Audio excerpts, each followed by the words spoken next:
Hello प्यारे दोस्तों, आप सभी का स्वागत है कहानियों का ढाबा चैनल पर। दोस्तों, आज की कहानी हर्षवर्धन जी के बारे में है। ईसा की 7वीं शताब्दी के पूर्वार्ध की बात है।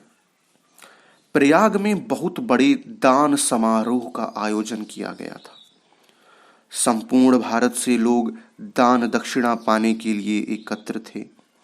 राजा दान दक्षिणा की सभी वस्तुओं को, यहाँ तक कि राजकोष की संपूर्ण संपत्ति और अपने शरीर के समस्त आभूषणों को जब दान दे चुका, तो एक व्यक्ति ऐसा रह गया जिसे देने के लिए उनके पास कुछ शेष न था। दानार्थी बोला, राजन, आपके पास मुझे देने के लिए कुछ नहीं बचा है, मैं वापस जाता हूँ। राजा ने कहा, ठहरो, अभी मेरे वस्त्र शेष हैं जिन्हें मैंने दान नहीं दिया है। और पास खड़ी बहन से अपना तन ढकने के लिए दूसरा वस्त्र मांगकर उसने अपना उत्तरीय उतार कर उस याचक को दे दिया। गदगद स्वर से जनसमूह ने हर्ष ध्वनि की, राजा चिरंजीवी हो, उनका यश अमर रहे आदि नारे लगाए।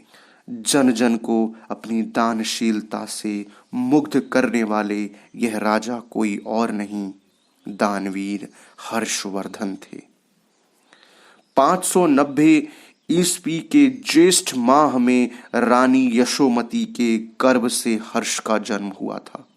उनके पिता प्रभाकर वर्धन थानेश्वर के योग्य एवं प्रतापी शासक थे, जिन्होंने भारत पर आक्रमण करने वाले हूणों का बड़ी कुशलता से दमन किया था।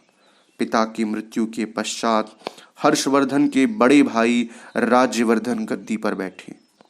इस बीच मालवा के राजा देवगुप्त ने हर्ष की छोटी बहन राज्यश्री के पति ग्रहवर्मा की हत्या कर दी।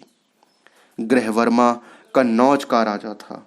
राज्यश्री को कैद करके कारागार में डाल दिया गया था। इस अपमान का बदला लेने के लिए राज्यवर्धन ने मालवा पर चढ़ाई कर दी और युद्ध में विजयी हुए, किंतु लौटते समय बंगाल के राजा शशांक द्वारा मार डाले गए। हर्ष अभी 16 वर्ष के नहीं हुए थे। भाई राज्यवर्धन की मृत्यु पर अत्यधिक दुखी हुए और राजपाट छोड़ने को तैयार हो गए।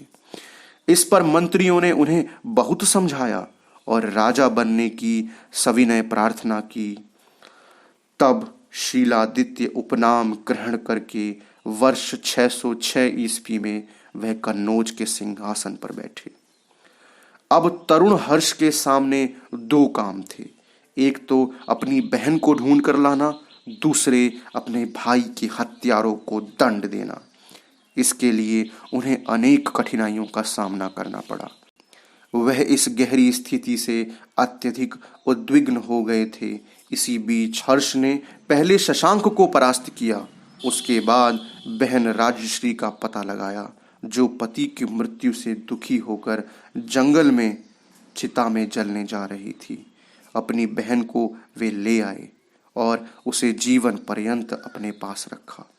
इसके बाद हर्ष ने उत्तरी भारत के विभिन्न राज्यों को जीतकर अपने अधिकार में कर लिया और अपने राज्य में पूर्ण शांति स्थापित की। दक्षिण भारत पर विजय प्राप्त करने में वह असफल रहे। चालुक्य नरेश पुलकेशिन द्वितीय नामक राजा ने उन्हें नर्मदा नदी से आगे नहीं बढ़ने दिया। हर्ष एक कुशल सेनापति एवं शूरवीर योद्धा थे। नेतृत्व करने की उनमें अपूर्व क्षमता थी, जिसके बल पर उन्होंने 30 वर्ष से अधिक समय तक शांतिपूर्वक राज्य किया। हर्ष एक प्रजावत्सल राजा थे। प्रजा के हित के लिए उन्होंने अनेक महान कार्य किए। हर्ष के कार्यकलापों के विषय में विशेष वर्णन चीनी यात्री होएनसांग के लेखों में मिलता है, जो 630 ईस्वी में भारत में बौद्ध धर्म के पवित्र स्थानों को देखने तथा बौद्ध धर्म के पवित्र ग्रंथों को लेने आया था।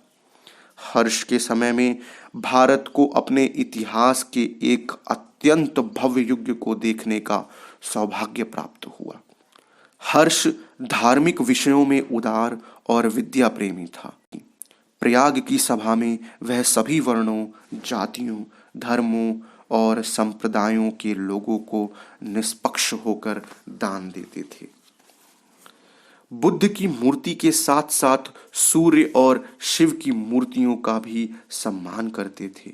वह इतने बड़े दानी थे कि युद्ध सामग्री के अतिरिक्त सब कुछ दान देते थे। उन्होंने नगरों तथा गांवों के राजमार्गों पर धर्मशालाएं बनवाई, जिनमें भोजन और चिकित्सा का प्रबंध किया। हर्ष स्वयं विद्वान होने के साथ साथ विद्वानों के आश्रयदाता भी थे। बाण भट्ट हर्ष के दरबारी कवि थे, जिन्होंने कादंबरी की रचना की थी। बाण भट्ट ने हर्ष के काव्य कौशल, ज्ञान और उनकी मौलिकता की भूरी भूरी प्रशंसा की है। हर्ष ने संस्कृत भाषा में रत्नावली, नागानंद और प्रियदर्शिका नामक नाटक लिखे, साथ ही एक व्याकरण ग्रंथ की रचना भी की। प्राचीन भारत की साहित्यिक समालोचना में हर्ष को उच्च श्रेणी का कवि माना जाता है। उक्त रचनाओं के अतिरिक्त कुछ अन्य निबंध हैं जिनकी रचना का श्रेय हर्ष को जाता है। हर्ष सरकारी जमीन की आय का 1/4 विद्वानों को पुरस्कृत करने और दूसरा चतुर्थांश विभिन्न संप्रदायों को दान देने में खर्च करते थे। विद्वान कवियों के अतिरिक्त अच्छे धर्म प्रचारक भी उनकी राज्यसभा की शोभा बढ़ाते थे। इनमें सागरमती, प्रज्ञा रश्मि, सिंह रश्मि और ह्वेनसांग आदि प्रमुख हैं। हर्ष की नीति अहिंसावादी थी। उन्होंने अपने राज्य में सर्वत्र मांसाहार को निषेध कर दिया था। उन्होंने जीव हिंसा पर रोक लगा दी थी तथा कठोर दंड का प्रावधान किया था।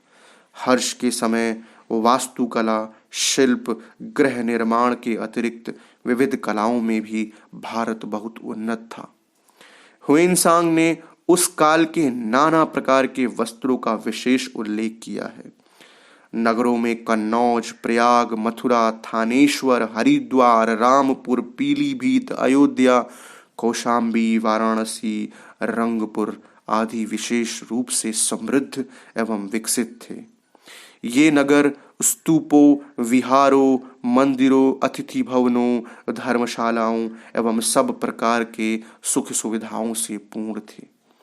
हर्ष के शासनकाल में भारत का आंतरिक शासन सुव्यवस्थित हो गया था, जिसके फलस्वरूप विद्या, व्यापार, संस्कृति, कला आदि क्षेत्रों में बहुमुखी विकास हुआ और पड़ोसी देशों में भी इसका ऐसा प्रभाव पड़ा कि वे लोग भारत को विवेक और संस्कृति का केंद्र मानकर अपनी ज्ञान पिपासा को तृप्त करने के लिए इस पुण्य भूमि की शरण में आए।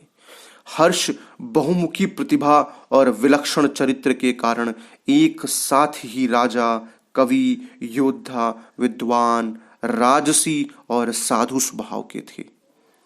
बौद्ध धर्म का अध्ययन पूरा कर चीन लौटते समय ह्वेनसांग ने कहा था, मैं अनेक राजाओं के संपर्क में आया, किंतु हर्ष जैसा कोई नहीं।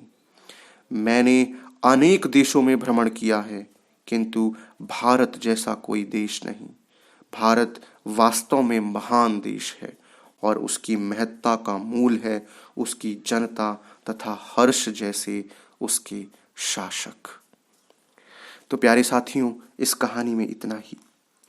अगर इस कहानी ने आपके हृदय को तनिक भी स्पर्श किया है तो हमें कमेंट सेक्शन में अपने विचारों को ज़रूर बताइएगा। हम आपके लिए ऐसी ही नई नई शानदार कहानियाँ सदैव लाते रहेंगे। तो अभी के लिए इतना ही। मिलते हैं फिर एक और नई शानदार कहानी में। तब तक के लिए धन्यवाद।